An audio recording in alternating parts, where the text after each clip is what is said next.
을미년 가을이었습니다. 1895년 10월 8일 새벽. 나는 그날 밤의 공기를 아직도 기억합니다. 고요했습니다. 지나치게 고요했습니다. 경복궁의 밤은 언제나 소리가 있었습니다. 술라군의 발소리, 궁녀들의 낮은 수렁거림, 멀리서 오는 짐승 소리. 그런데 그날 밤은 달랐습니다. 아무것도 없었습니다. 자연은 재앙이 오기 직전 숨을 멈춥니다. 그것은 우발이 아니었습니다. 격분한 군중의 폭동도 아니었습니다. 일본 공사 미우라고로. 그는 외교관이었습니다. 그러나 그날 그가 기획한 것은 외교가 아니었습니다. 조선의 왕비를 제거하는 것. 그것이 작전의 이름이었습니다. 낭인, 군인, 기자, 깡패. 그들이 한자리에 불려 모였고 각자의 역할이 배정되었습니다. 국가가 테러를 설계하는 방식은 이렇습니다. 명령은 구두로 내려지고 문서는 남기지 않습니다.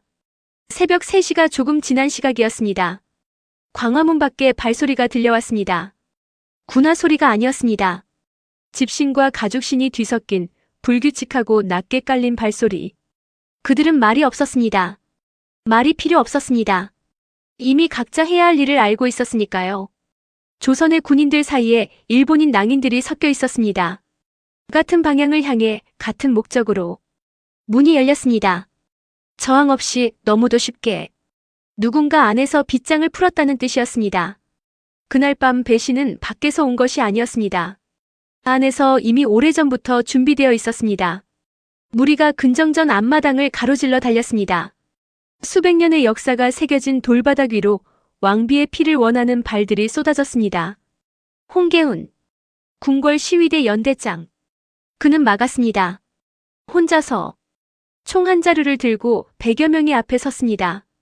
그것이 그가 할 수 있는 전부였고 그는 그것을 했습니다. 총성이 울렸습니다. 쓰러지는 것은 군중이 아니었습니다. 그였습니다. 그의 죽음은 빠르고 조용했습니다. 아무도 걸음을 멈추지 않았습니다. 그는 그렇게 자신의 자리를 지키다 갔습니다. 이름 석자만 남긴 채. 고종은 그 자리에 있었습니다. 왕이었습니다. 그러나 그날 새벽 왕이라는 이름은 아무런 힘이 없었습니다. 그의 팔이 붙잡혔고 고함은 공기 속으로 사라졌으며 세자는 바닥에 넘어졌습니다. 조선의 왕세자가 자신의 궁 안에서 낭인의 발에 채였습니다. 나라가 무너진다는 것은 이런 것이었습니다.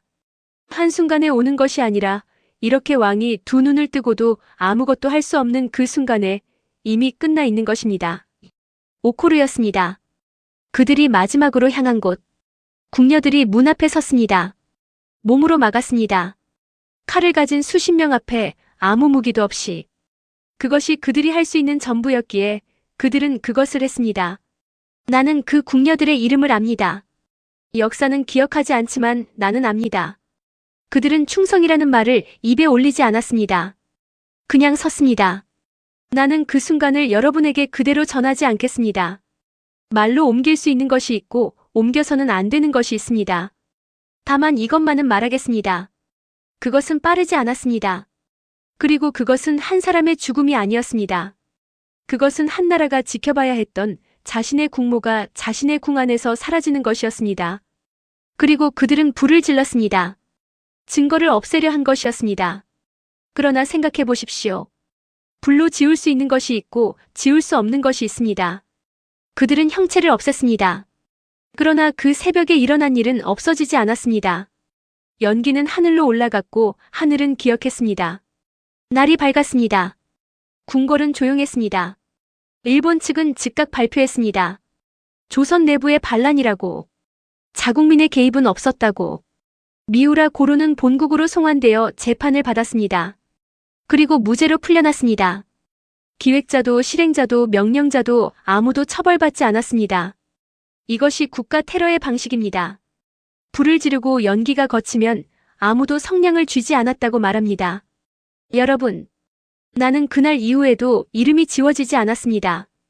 불태워졌어도 부인되었어도 기록에서 삭제되려 했어도 나는 여기 있습니다. 여러분이 겪은 배신도 아무도 알아주지 않는 억울함도 삭제되지 않습니다. 다만 아직 충분히 기록되지 않았을 뿐입니다. 살아남는 것이 때로는 가장 강력한 증언입니다. 그리고 여러분은 아직 살아있습니다.